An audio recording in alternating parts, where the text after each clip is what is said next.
Juan capítulo 11, verso 45 al 57, es lo que vamos a estar estudiando en esta mañana. Y para presentar esta enseñanza, primeramente nos preparamos en oración. Señor, te damos gracias por tu palabra, por la bendición de poder congregarnos una vez más. Sabemos que es tu mano poderosa y soberana que nos ha traído a este lugar y te bendecimos por ello, Señor. Te alabamos, te glorificamos, porque tú eres bueno, has sido bueno para con nosotros, nos ha traído una vez más a este lugar donde nos reunimos todos juntos en armonía, en coinonía, para alabar tu santo nombre. Señor, bendice nuestras vidas a través de esta enseñanza y que yo no sea un obstáculo para mis hermanos en su comprensión y edificación de las Escrituras. Te pido esto en el nombre de tu Hijo amado Jesucristo. Amén y amén. Bien, hermanos, un poquito de contexto antes de llegar a estos versículos. Los versículos 45 y especialmente 45 y 46 tienen un contexto detrás y que hemos estado estudiando durante estas últimas semanas. Conocemos todos el capítulo 11 principalmente por el milagro de la resurrección de Lázaro. Pero como he mencionado durante todos estos estudios, creo y estoy seguro que a pesar de que usted ha escuchado muchos sermones acerca de la resurrección de Lázaro, probablemente usted se ha ponchado en la intención y el deseo de entender el versículo o entender este gran milagro, ¿verdad? Y uso esta analogía de ponchado porque usted sabe, ¿verdad? El bateador ve la bola, la ve redondita, dice voy de cuadrangular y abanica la brisa. Entonces, ¿qué es lo que pasa comúnmente en las predicaciones acerca de este impresionante milagro? Es que nos concentramos en una cosa y obviamos o quitamos el aspecto principal del texto, que se encuentra prácticamente en la introducción del versículo. Y es por eso que esta porción de Juan 11 es inexistente en las predicaciones de las iglesias. Porque como se obvia, se omite, se quita el propósito de este capítulo, este versículo que vamos a leer, no tiene importancia porque ya lo bueno pasó, ya lo sorprendente ya ocurrió y lo que viene pues no tiene importancia ni relevancia para nosotros hoy. Y lamentablemente cometemos el error de menospreciar la revelación de Dios, aunque no sea la intención, menospreciamos la palabra santa de Dios. Así que permítame llegar y leer el versículo 45 para iniciar. Dice así: entonces muchos de los judíos que habían venido para acompañar a María y vieron lo que hizo Jesús, creyeron en él. Ahora bien, el contexto de los versículos que hemos estudiado anteriormente nos ubican en el ministerio público de Jesús días antes de la muerte o la visita de Jesús a Betania, a casa de Lázaro, María y Marta. Y como saben, nuestro Señor Jesús fue advertido acerca de la enfermedad de Lázaro y él decide quedarse 2 días más ministrando al otro lado del Jordán. Y después de 2 o 2 días, él decide ir a Betania a la visita de Marta y María. Marta lo intersecta antes de llegar a la aldea para poder conversar con él, para poder decirle lo que sentía antes de estar en público, ya que donde estaba María, en la casa de Lázaro, estaban una multitud de judíos. ¿Por qué había llegado esa multitud de judíos? Porque estaban de luto.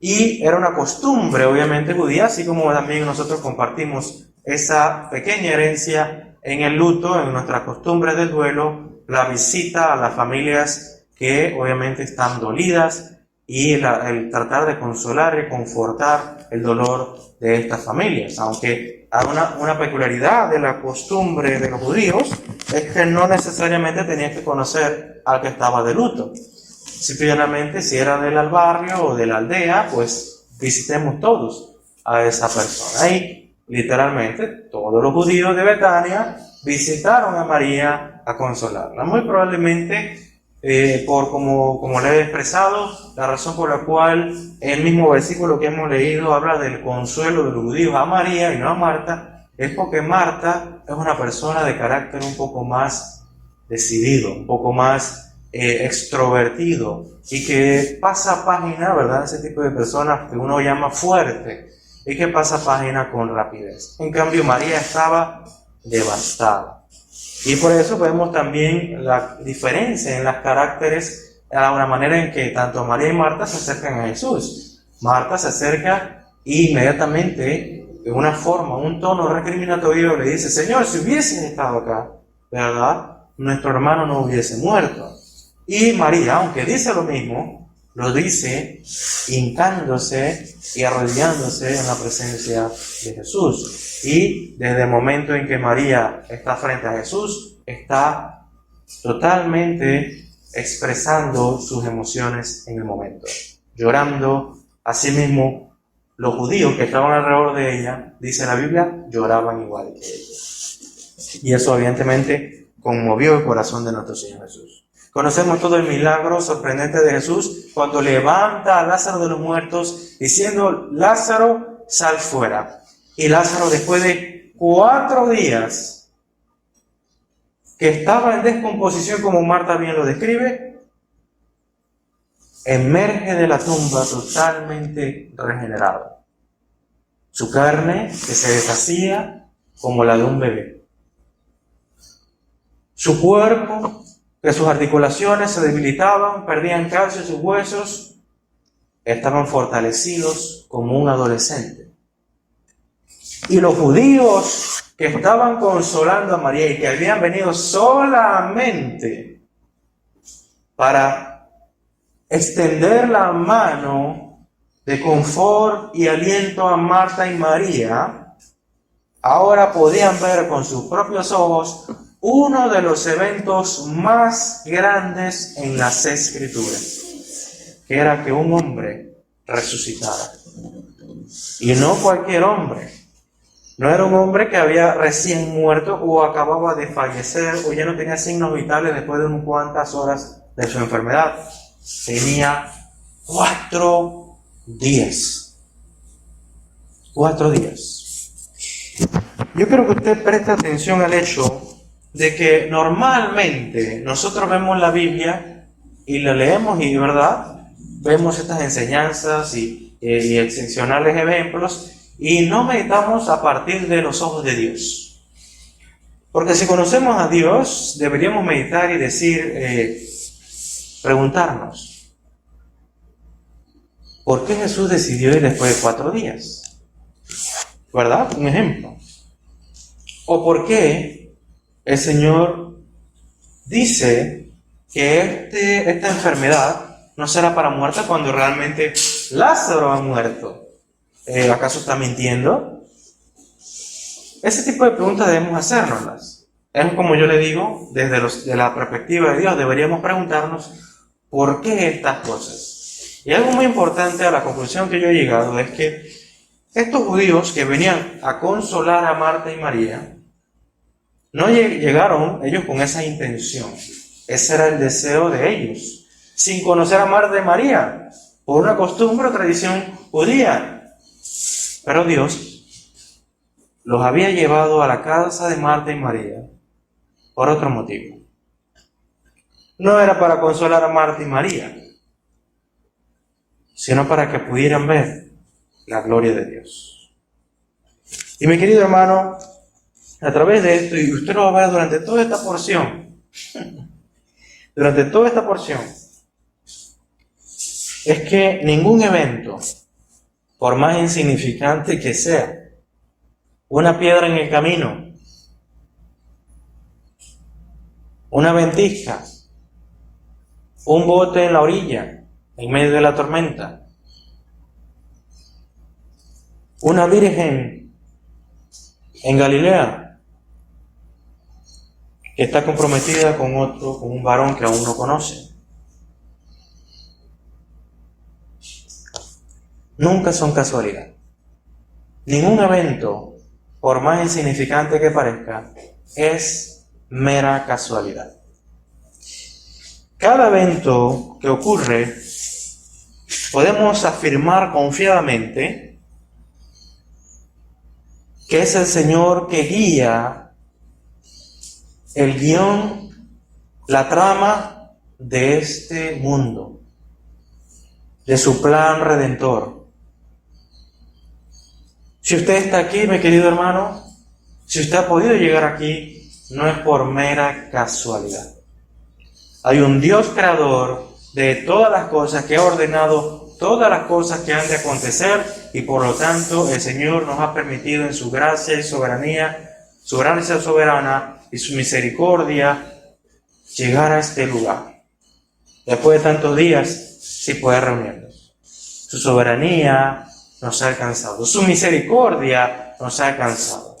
Usted no está aquí por golpe del destino. Usted está aquí porque hay un Dios todo soberano que guía nuestros pasos y que no hay nada, absolutamente nada, que escape de su gobierno. Y estamos aquí para ver la gloria de Dios. Ese es el propósito de las Escrituras y es el propósito específico de este capítulo. Como dije, en la introducción de este capítulo se nos presenta el punto central de toda la historia que Juan va a narrar. Cuando a Jesús se le comunica a través de los mensajeros que Lázaro está enfermo, la respuesta de Jesús es la siguiente. Oyéndolo, Jesús dijo: esta enfermedad no es para muerte, sino para la gloria de Dios, para que el Hijo de Dios sea glorificado por ella.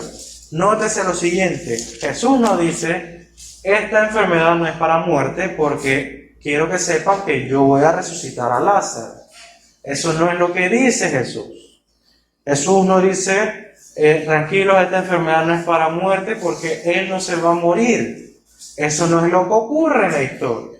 Y tampoco podemos decir, tranquilos, esta enfermedad no es para muerte, Él solo duerme, ¿verdad? Él solamente está tomando un rest, un descanso. Tranquilo que ahorita lo llamo y se... No es lo que está ocurriendo. No es la intención de las palabras de Jesús. La intención de las palabras de Jesús es que podamos ver entre líneas la mano de Dios orquestando un evento único para una gran salvación. Permítame explicárselo a través de otra historia, simple de forma resumida, la historia de José. La historia de José, como todos conocemos, da la impresión de que su padre lo consideraba un favorito. Él amaba, ¿verdad? Su padre amaba mucho a José. Y tanto que le dio una túnica de muchos colores. Esto provocó la ira y la envidia de sus hermanos, que luego idearon un plan para poder deshacerse de él. Así que primero pensaron en matarle. Otros dicen, no, mejor llevémoslo a una cisterna, y luego lo vendieron. Y idearon un plan para llegar al padre y decir, Señor, intentamos todo lo que pudimos, pero lamentablemente tu hijo ha fallecido por un evento accidental. Nosotros no tenemos nada que ver. Y le llevaron las túnicas manchadas en sangre. Todo acorde al plan de ellos. Y como el mismo José luego diría, ustedes hicieron todo esto con el objetivo de hacer el mal. Ustedes tenían un objetivo con esto, y era hacer el mal. Pero Dios, dice José, lo ha guiado, lo ha llevado, lo ha utilizado para un bien mayor. La pregunta es, ¿cuál bien mayor? Si usted conoce la historia, usted sabe que José fue vendido, fue esclavizado, fue puesto preso 2 ocasiones y luego terminó como la mano derecha de Faraón. ¿Pero por qué terminó siendo la mano derecha de una nación pagana? Porque no solamente él fue gobernante de esta nación pagana, sino que él anticipó por la revelación de Dios la sequía y la hambruna que vendría sobre todas las naciones. Y al anticipar esto por la revelación de Dios, Egipto se preparó, pero no las demás naciones. De tal manera que ellos se prepararon para esos años de escasez y las demás naciones no lo hicieron. Sobre ellos vino el hambre, sobre ellos vino la desesperación, y cuando ellos se enteraron que en Egipto había alimento, acudieron a Egipto y se encontraron con su hermano, sin que ellos lo supiesen. Su hermano le extendió la mano y los ayudó. Y el mismo José luego dice que Dios lo había querido así. El bien mayor era para preservación de mucho pueblo. Dios había salvado la descendencia de Jacob, de Israel, a través de un evento abominable, despreciable, como lo era vender a su hermano, a su propia sangre. Pero Dios había utilizado la desesperación y la condición de José para salvar al pueblo de Dios. Asimismo, Dios permitió la muerte de Lázaro para salvación de muchos judíos. El texto dice, muchos de los judíos que habían venido para acompañar a María vieron lo que hizo Jesús, y estos muchos, dice el versículo, una expresión muy común de Juan, creyeron en Él, confiaron en Él, pusieron y depositaron su confianza en Él. Y usted se preguntará, mi querido hermano, entonces, ¿qué es la gloria de Dios? ¿Cómo es Cristo glorificado en esto? ¿Dónde está el ser glorificado? Que dices que es la introducción y el punto principal del capítulo 11. Está en que confiaron en Cristo. El reconocimiento de cualquier pecador de que Cristo es el Mesías es el reconocimiento de que Él es el Hijo del Dios Altísimo, que Él es el Creador de todas las cosas, que Él es el Salvador y el Señor de todos nosotros. El poner su fe en Cristo es, aunque usted o una persona no tenga amplio conocimiento teológico, es el reconocimiento de quién es Jesús. Y esa es la gloria de la que Jesús habla. La enfermedad de Lázaro no es para muerte, sino para que Dios sea glorificado y el Hijo también sea glorificado por medio de él. Esta es la glorificación que se lleva al Hijo, que obtiene el Hijo de parte de todos esos judíos que hincaron sus rodillas y reconocieron que Él era el Señor, que Él era el Mesías, que Él era el prometido a las naciones. Él es el Cristo, Él es el Mesías. Esa es en sí el punto central del verso. Ahora usted notará, mi querido hermano, que es un contraste súbito lo que ocurre en el versículo 45 y 46. En el versículo 45 la Biblia nos dice que son muchos los que creyeron en Él, pero en el versículo 46 nos dice lo siguiente, pero algunos de ellos, dentro de la multitud de judíos, habían algunos. ¿Qué hicieron? Fueron a los fariseos y les dijeron lo que Jesús había hecho. Algunos teólogos dicen, bueno, estos algunos son de entre los que creyeron. La realidad es que no. Si vemos la continuidad de los versículos, nos daremos cuenta de que estos algunos es un grupo particular y los muchos es otro grupo particular dentro de la multitud de judíos que los versículos anteriores nos hablan. Los judíos como un absoluto, como un total. Pero acá, el algunos y el muchos es específico, particular. Es un grupo de entre toda esta multitud. Ahora dicho esto, ¿qué vemos aquí? Aquí vemos las dos caras del Evangelio. Porque uno de los aspectos que he mencionado anteriormente y que quiero recalcar es que cada milagro del Señor Jesús, para mi concepto, para mi estudio particular de la palabra de Dios, es como un ejemplo tangible de la enseñanza y doctrina de nuestro Señor Jesús. Con esto no estoy diciendo que estos milagros fueron simplemente invenciones de los apóstoles para, de forma pedagógica, enseñarle a la iglesia. No. Estoy diciendo que los milagros ocurrieron, fueron reales a la vista de todos los hombres. Sin embargo, creo que Jesús utilizó estos milagros para afirmar su enseñanza. En otras palabras, si usted fuese discípulo de Jesús, se pregunta: Señor, ¿qué quisiste decir cuando dijiste que el Padre te ha dado potestad para resucitar a los muertos de las tumbas? ¿Cómo así, Señor? ¿O cómo así, Señor, que tú dijiste que así como el Padre tiene vida en sí mismo, a ti se te ha dado vida en sí mismo, en ti mismo? ¿Qué significa eso? Ahora, eso es un gran misterio incluso para nosotros, porque primeramente vemos ahí la generación de Dios. Y esa generación de Dios, mejor conocida en la Biblia como el haber sido engendrado de Dios. El Hijo ha sido engendrado de Dios. ¿Cuándo ocurrió esto? Desde siempre, en la eternidad ocurrió esto.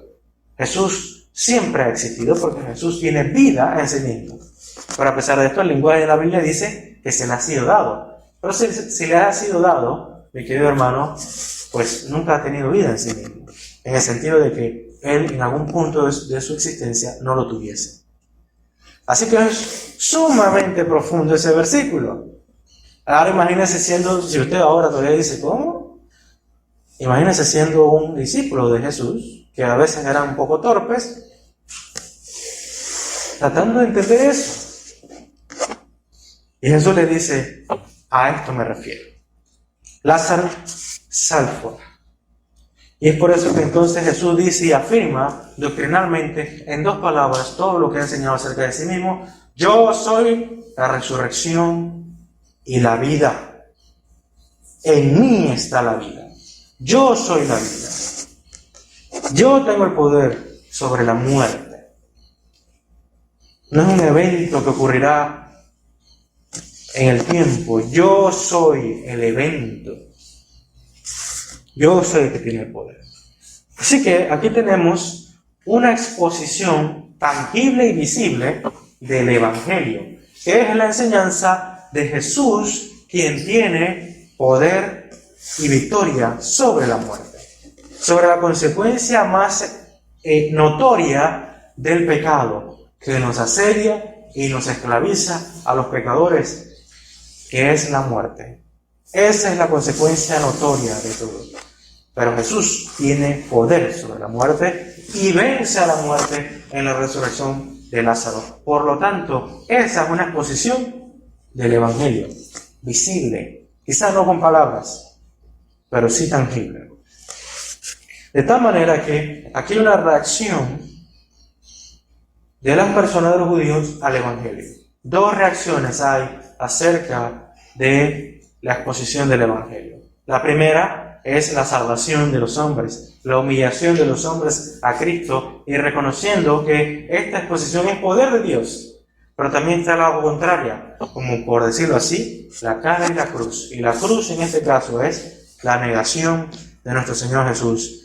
Y no solamente la negación de nuestro Señor Jesús o la incredulidad como tal, sino también la reacción hostil contra Cristo.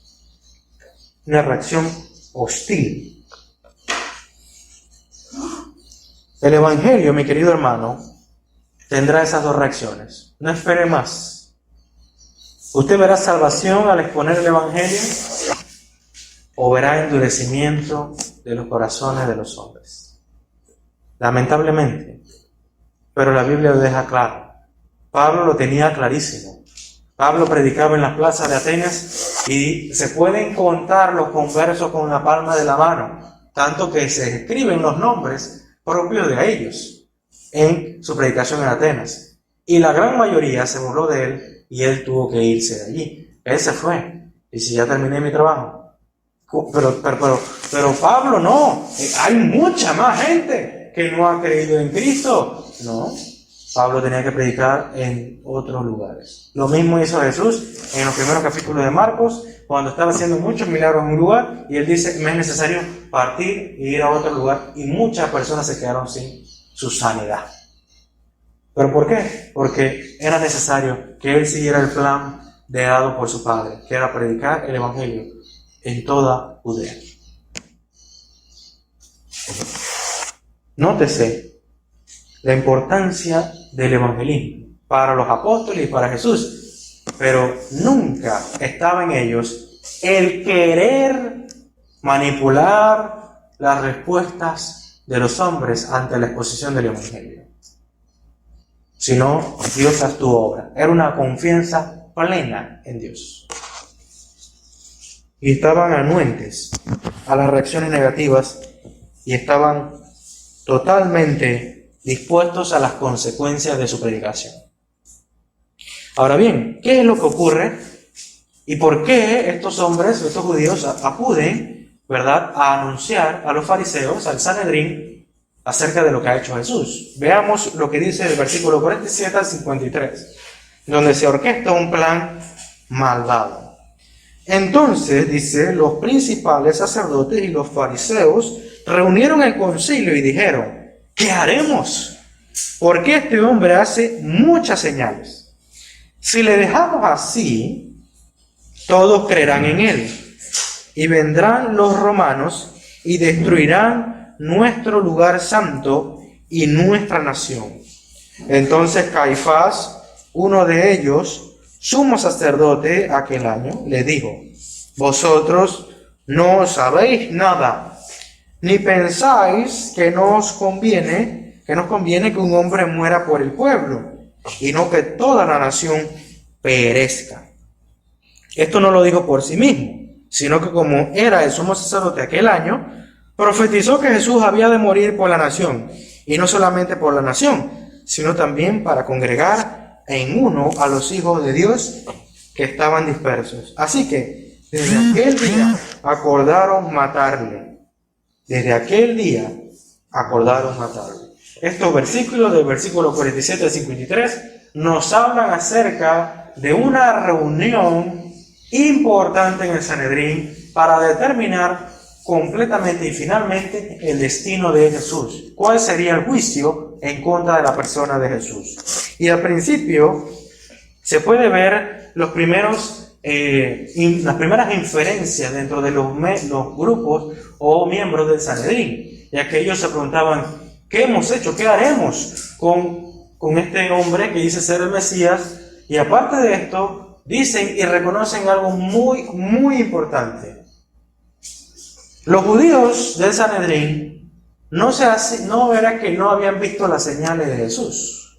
No era que ellos estaban reunidos en el templo y no vieron cómo hacía un milagro y ellos pensaban: eso debe haber sido un invento. No, ellos eran testigos de los milagros de Jesús. Se ve clarísimo. Ellos están afirmando que Él es un hacedor de señales, que las señales son reales. Ellos no tienen ignorancia de estas cosas. A pesar de eso, ellos, en el propósito de la planeación, no hay una connotación positiva. No es de que, ¿qué hacemos? ¿Lo reconocemos como Mesías o no lo reconocemos como Mesías? No, ellos están preguntando: ¿cómo hacemos para parar a este hombre? ¿Qué hacemos para detenerlo? Ese es el propósito de la reunión. Un complot contra Cristo. Y en el versículo 48 presenta algunos que, como Gamaliel, en el capítulo 5 de Hechos, que también se discute. Por ejemplo, usted ve en el capítulo 5 cómo discutían: ¿qué hacemos con los cristianos? ¿Qué hacemos con estos que dicen ser discípulos de Cristo? Gamaliel viene y dice, todos conocemos la historia: hey, cuidado, si es de Dios, permanecerá. Si no es de Dios, no va a permanecer. Cuidado, no vaya a ser que ustedes estén peleando contra Dios mismo si se oponen a los discípulos. Ese es el consejo de Gamaliel. Ahora bien, acá también seguramente entre medio del Sanedrín habría alguno que diría: oye, ¿qué pasaría si lo dejamos hacer lo que sigue haciendo? ¿Qué pasaría? Y estas son las conclusiones a las que llegan. Si le dejamos así, todos creerán en Él. En otras palabras, todos pensarán y afirmarán: ok, Él es el Mesías, Él es el que estamos esperando. Y luego dice: y vendrán los romanos y destruirán nuestro lugar santo y nuestra nación. Nuestro lugar santo es el templo. Los judíos empezaron a cavilar sobre el por qué pasaría si lo dejan seguir enseñando y haciendo sus señales. Y ellos dicen, ok, si esto ocurre, si los judíos reconocen a Jesús como el Mesías, el Cristo, quien era una figura política esperada por los judíos, era el rey de Israel. No era Herodes, que había sido puesto por el César allí. Era el Cristo judío, era el rey judío, reconocido y dado por Dios y reconocido por los judíos como su rey. Y esto implicaba una disputa política territorial. De tal manera que los judíos entendían, si todo Israel reconoce a Jesús como el Mesías, los romanos nos van a atacar. Los romanos cabalgarán contra nosotros y destruirán nuestra ciudad y destruirán nuestro templo.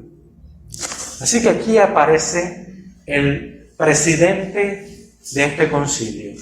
Por primera vez en el Evangelio de Juan aparece el nombre propio de Caifás. Difícilmente usted podrá encontrar en la Biblia un hombre más despiadado y malo, hipócrita, que Caifás. Este Caifás que usted va a leer aquí es el mismo que luego de la crucifixión se rasga las vestiduras de indignación. Y que tampoco ninguno de los del Sanedrín pudo ver la crucifixión de Cristo, sino que quitaban su rostro de él. Justo un momento después de haberle dicho, si eres el Mesías, baja de la cruz. Pocas veces usted verá en la Biblia hombre tan hipócrita, tan malvado como este. Caifás dice en el versículo 49.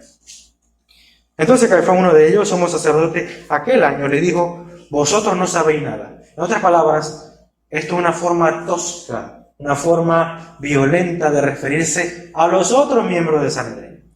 Caifás era saduceo, no era fariseo. Y dicen algunos historiadores como Josefo, porque como saben, Josefo era fariseo. Y él tenía un concepto de los saduceos que eran demasiado violentos con la lengua. Eran demasiado hostiles y salvajes entre ellos. En cambio, los fariseos eran muy cordiales y amistosos entre sí. Claro, obviamente era fariseo, ¿cómo va a decir algo negativo en contra de su propio partido? Pero sí consideraban que los saduceos eran demasiado hostiles a la forma de referirse a los demás.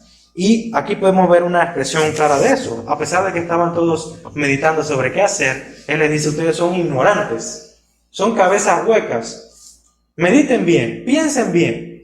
Y este es el plan de Caifás. Esta es la justificación del juicio de Jesús. Dice, ni pensáis que nos conviene que un hombre muera por el pueblo y no que toda la nación perezca. Aquí le está diciendo, ninguno ha pensado, ninguno se le ha pasado por la cabeza que es mejor que muera un solo hombre a que muera toda la nación. Ninguno se le ha pasado. O sea, han llegado a conclusiones correctas. Si reconocemos a Jesús, entonces Roma va a venir contra nosotros. Sí, pero piensen bien. Vayan más allá, les dice Caifás. Usen sus capacidades mentales y entiendan que es mejor que este judío muera a que muera toda la nación. Eso es lo que está diciendo Caifás. Es la justificación del juicio contra Jesús. Si muere Jesús, los romanos no nos atacan. Pero si no muere Jesús, los romanos nos atacan y destruyen todo. Qué gran ironía. Y luego dice el versículo 50, que es la explicación de él a lo que acabo de decir. Perdón, versículo 51.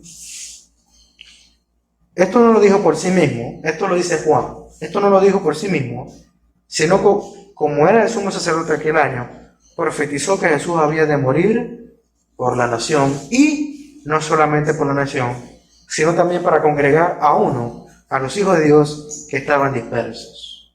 Esto lo dice Juan. Ahora, cuando dice Juan esto, no lo dice en el sentido de que esto lo dijo en contra de su voluntad. Porque uno podría decir, no lo dijo de sí mismo, es en contra de su voluntad. Pero no es el caso. No es el caso. Realmente cuando el versículo Juan dice, esto no lo dijo de por sí mismo, quiere decir que la intención de Caifás era una, pero esto fue dicho con otra intención y permitido que se dijese por otra intención por parte de Dios. Así como Balaam tenía una intención y luego ocurrió otra cosa, que fue maldecir a Israel, y luego, ¿qué pasó?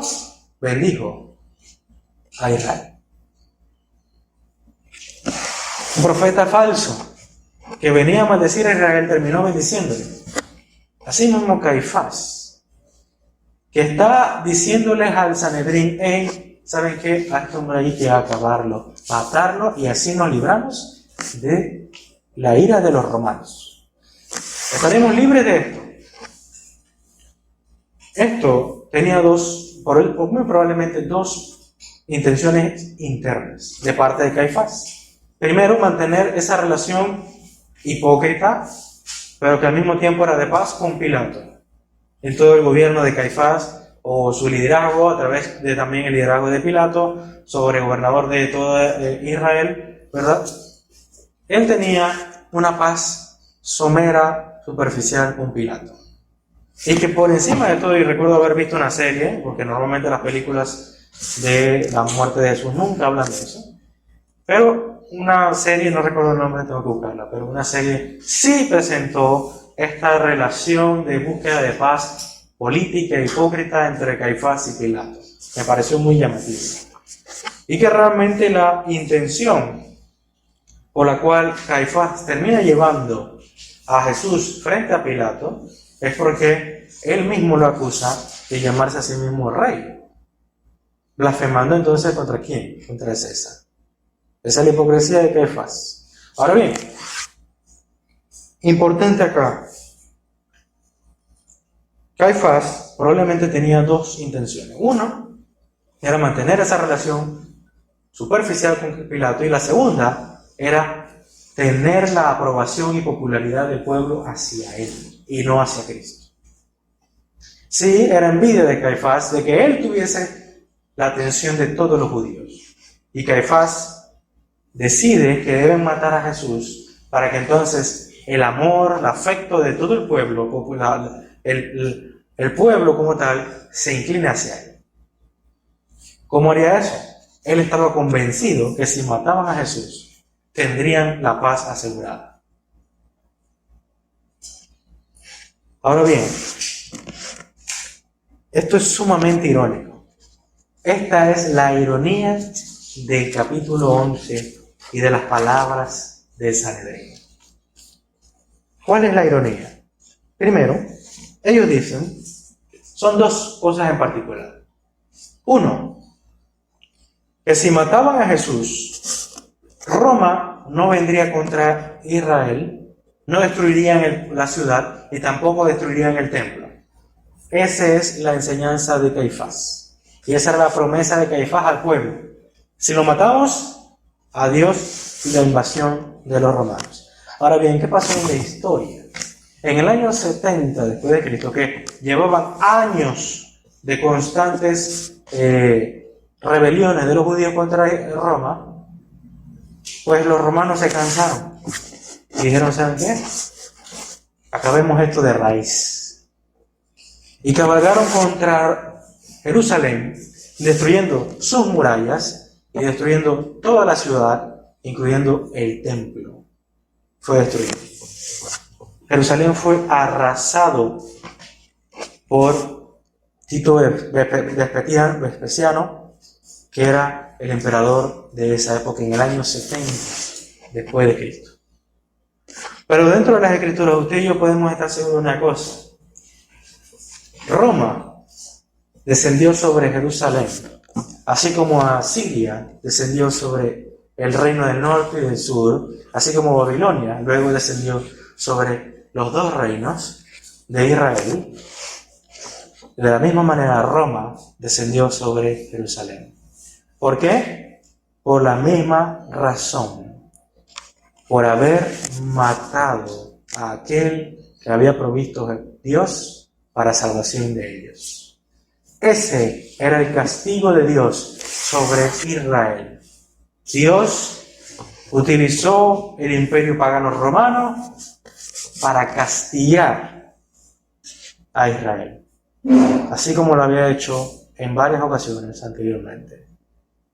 En otras palabras, sí, la intención de Caifás era una, que al matar a Jesús no habría invasión romana, pero era todo lo contrario. Si no hubiesen matado a Jesús, si lo hubiesen reconocido como Señor y Salvador, Roma no hubiese sobrevenido sobre Israel. Roma sería lo que el mismo Caifás luego dice para los hijos de Dios que serían unidos nuevamente, reunidos nuevamente, que estaban dispersos en uno solo. Roma sería parte del reinado de Cristo. Sería reunido el imperio romano y subyugado al gobierno de Cristo. ¿Lo hicieron? No. Y ese fue el castigo que obtuvieron. Esa es la ironía de Dios. Pero no es lo único. Encontramos que Caifás, quien Juan dice que profetizó, ¿por qué profetizó? Porque Caifás dice algo que es verdad. Este hombre morirá por una nación. Y no solo por una nación, sino por los hijos de Dios dispersos en todo el mundo.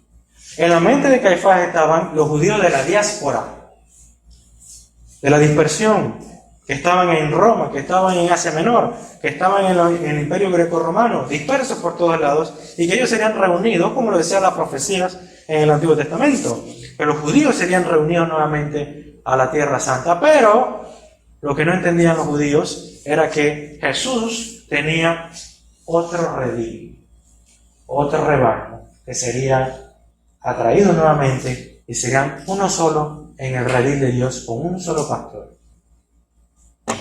Y esto es increíble. Juan lo narra porque las palabras de Caifás, que tenían la intención de maldición, es una profecía de la obra redentora, sacrificial de Cristo, sustitutiva por nosotros.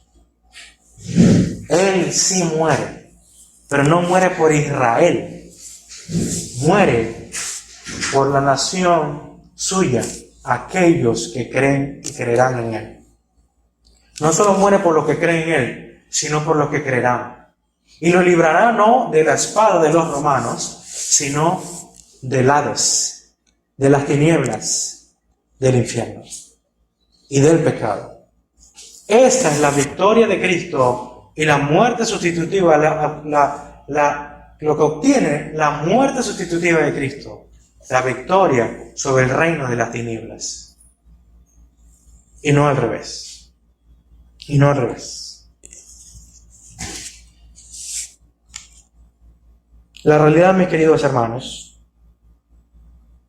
es que aquí podemos ver un ejemplo claro de cómo Dios utiliza los eventos más dolorosos, más aflictivos, o las tribulaciones más grandes para exaltar su nombre.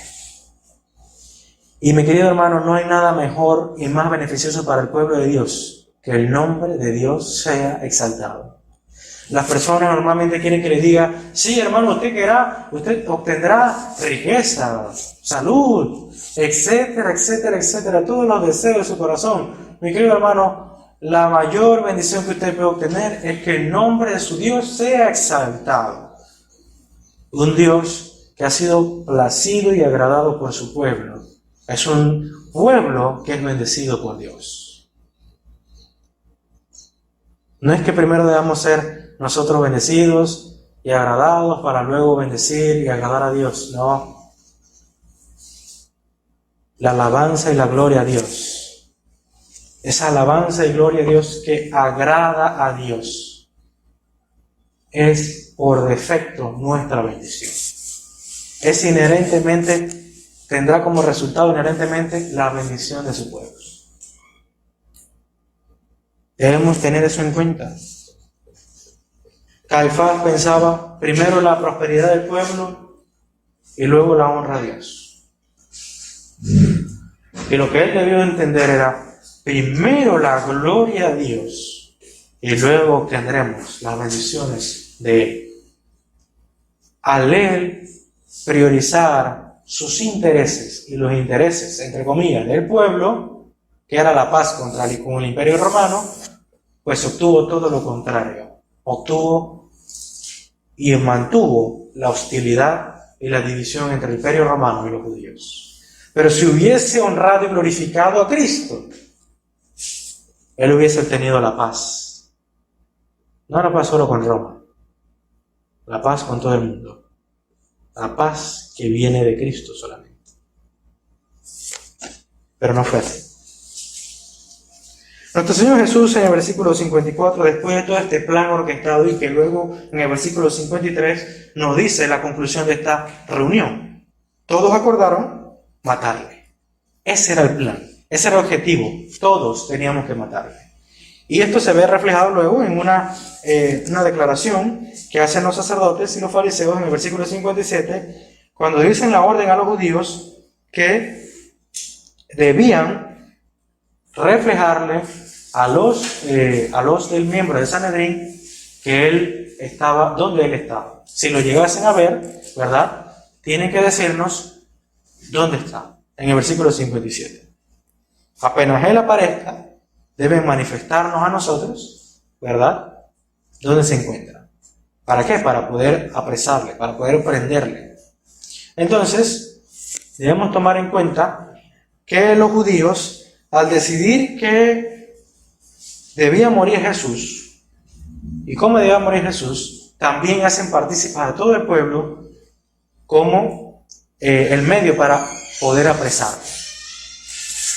Y al hacer esta orden, comprometen a todo el pueblo en que si ellos no lo entregaban, ellos eran cómplices de Jesús. Estaban participando de un delito contra la nación. Y ese delito era equiparable a la destrucción del templo y la destrucción de toda la ciudad. Así que imagínense la presión y manipulación de los miembros del Sanedrín sobre toda la nación, sobre todos los miembros, todos los judíos que incluso muchos de ellos creían en Jesús. Esa era la presión de ellos. Entréguenlo apenas lo vean. O si no, ustedes serán acusados igual que él. Esa era la presión de ellos. Ahora, el versículo 54 nos expresa la prudencia de nuestro Señor Jesús al apartarse de los judíos, porque dice que ya no andaba entre ellos de la misma confianza que tenía anteriormente, porque ya Jesús entendía que la hora había llegado. Que la hora había llegado en la que los judíos no tendrían condescendencia o darían, por decirlo así, una prórroga más. Ya la intención era de matar. Pero Jesús se aparta de los judíos. ¿Se aparta por qué? ¿Se aparta por miedo? ¿Por cobardía? ¿Por no querer aceptar el ser puesto preso o ser asesinado? No, no se aparta por eso. El acto de prudencia de Jesús no es por miedo, no es por cobardía, la cual muy comúnmente sí es la causa de muchas veces por la cual nosotros aparentamos prudencia y sabiduría.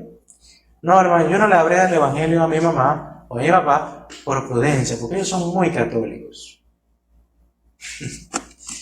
Cuando muchas veces la razón por la cual usted se contuvo es por lo que Pablo luego dice, porque se avergonzó del evangelio. Estoy seguro, y es muy común de parte de nosotros, y lo digo porque estoy seguro, porque esta persona que usted ve aquí es uno de ellos, que en la fachada y la excusa de la prudencia y sabiduría me he contenido a hacer lo que debía hacer.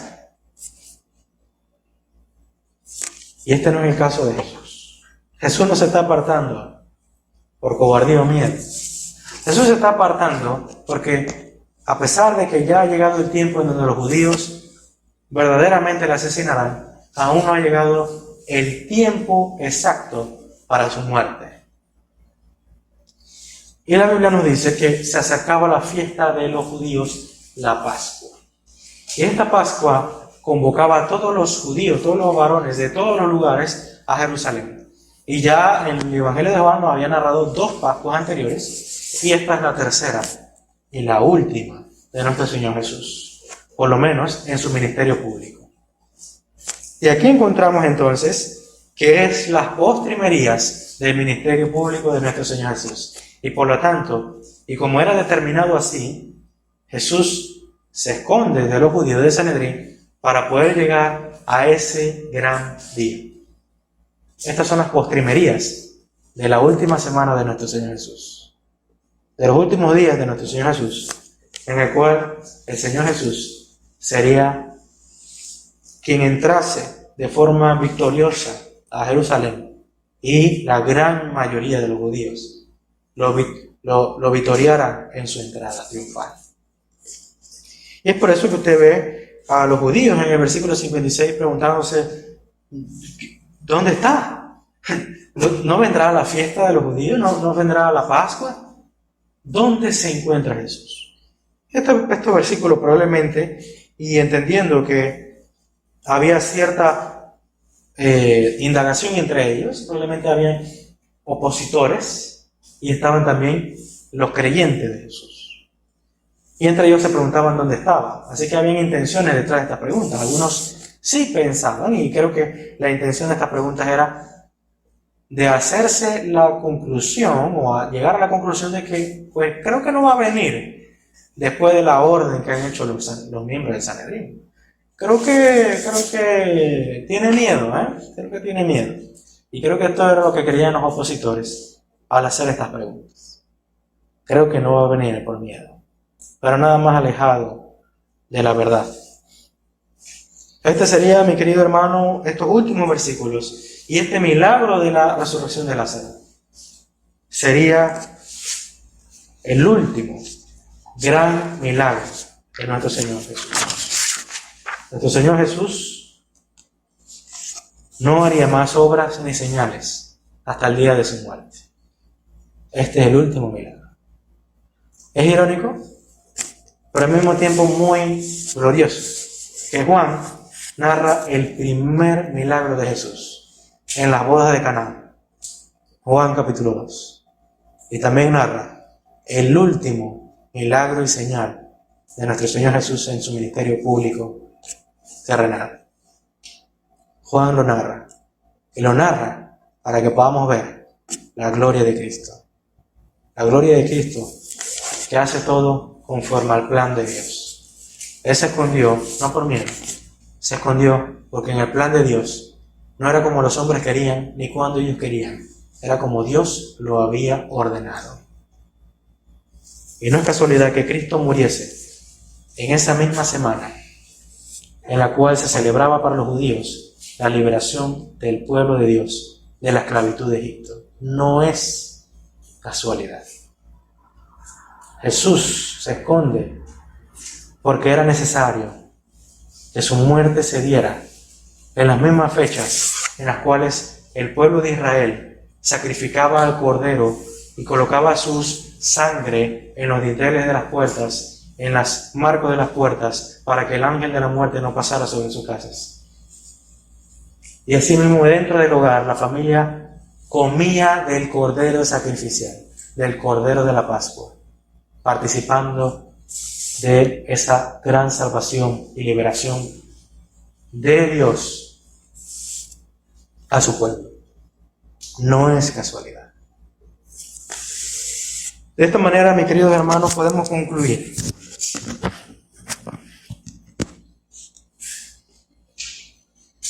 que esta es la historia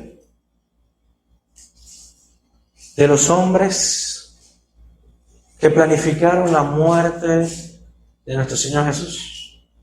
Esta historia de estos hombres impíos e hipócritas que en sus mentes planificaban el complot final contra Jesucristo, sin ellos percibirlo, sin ellos saberlo. Era realmente tras bambalinas Dios quien dirigía este evento para salvar a su pueblo de sus pecados.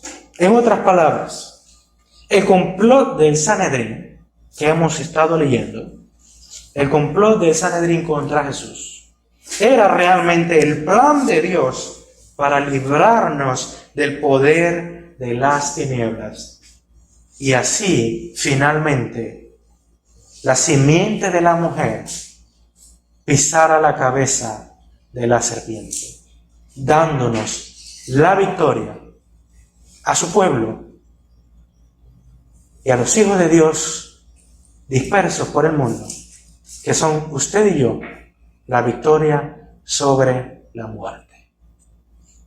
El plan de Dios que se orquesta tras bambalinas, aún en los eventos más malvados de los hombres, aún en los eventos más dolorosos y de tribulación que podamos imaginarnos, Dios los orquesta para una gran salvación. Y esta es la salvación de los hombres, que Cristo murió en lugar de nosotros, no solo de Israel, sino de los hijos de Dios dispersos en el mundo. Y hemos sido unidos todos en un solo pueblo, un solo redil, un solo rebaño, con un solo pasto. Antes de terminar, permítame recapitular algunas de las enseñanzas que tienen estos versos para con nosotros. Primeramente, quiero citar al teólogo J.C. Ryle, que hace una observación excelente con respecto a lo ocurrido aquí. Dice lo siguiente: tengamos cuidado de no creer que los milagros bastan por sí solos para convertir las almas de los hombres y hacer que estos sean cristianos. Esa idea es un engaño. No son milagros lo que necesitan nuestras almas, sino la gracia del Espíritu en nuestros corazones. Lo que salvó a estos creyentes, a estos judíos creyentes, no fue el milagro, fue la gloria de Dios manifiesta en sus corazones. Ellos pudieron ver la gloria de Dios en el milagro, así como los otros no pudieron ver la gloria de Dios porque no tuvieron fe. No tuvieron fe. Esa era la advertencia de Jesús a Marta. ¿No te he dicho que si crees verás la gloria de Dios? ¿No está diciendo la Marta, no te he dicho que si crees resucitaré a tu hermano? No. Los milagros ocurrirán por la voluntad y soberanía de Dios. Lo que es necesario para nosotros es que creamos para poder ver las manos de Dios obrar en nuestra vida. Dos cosas debemos asumir, ya como he mencionado, a la hora de predicar el Evangelio. Primero, que nuestra predicación no será infructuosa, sino que tendrá éxito y tendrá fruto. Debemos asumir esto siempre. Hombres y mujeres se rendirán a Cristo para salvación en la predicación de nosotros, del Evangelio. Eso es lo que debemos asumir primeramente. Pero a su vez debemos estar preparados para la negación del mensaje. No es que debemos ir asumiendo que siempre van a aceptarlo, sino que debemos asumir también que habrán quienes no lo acepten y quienes lo rechacen. Debemos estar preparados para las burlas y los ataques a nuestra fe. Y debemos estar seguros en la predicación del Evangelio. Tendrá estos dos resultados. Y en cualquiera de los dos resultados, nuestro Dios es glorificado. Es tiempo de tener una perspectiva correcta acerca de Dios. Nuestro Dios es soberano. Nada escapa de su cuidado y gobierno. Mi querido hermano, cuando el dolor, la aflicción y las tribulaciones vengan, debemos estar seguros que todas estas cosas son permitidas por Dios para un bien mayor, el cual es que Dios sea glorificado. Y mi querido hermano, como lo dije, la gloria de Dios será nuestro mayor bien. Repercutirá en nuestra vida como el mayor bien que podamos obtener. Y por último, la verdadera prudencia que aprendemos de nuestro Señor Jesús aquí, y sabiduría, no es la fachada o coartada de la cobardía, o la prudencia, o el miedo, perdón. La prudencia verdadera es hacer lo que Dios nos ha mandado cuando Dios nos ha ordenado hacerlo. Esa es la prudencia verdadera, la sabiduría verdadera. Hacer lo que Dios nos ha mandado cuando Dios nos dice que debemos hacerlo. Y no ocultar nuestro miedo y cobardía a cumplir la voluntad de Dios y decir, no es que yo prefiero ser prudente. Nada más alejado de la verdad. Seamos valientes, seamos osados para predicar el Evangelio, pero también valientes y prudentes para decir cuándo debemos abandonar ese lugar e ir a otro lugar a predicar el Evangelio y no tirar nuestras perlas a los cerdos. Que Dios nos ayude. Oremos. Señor, te damos gracias por tu palabra. Bendecimos tu santo nombre. Te glorificamos por lo que tú nos has enseñado en esta mañana. Y nos alegramos de poder estar todos reunidos juntos. Una vez más, escuchando tu palabra, pero al mismo tiempo compartiendo todos juntos. ¿Verdad? Este tiempo de alabanza y devoción a ti, Señor. Te damos gracias en el nombre de Jesús. Amén y amén.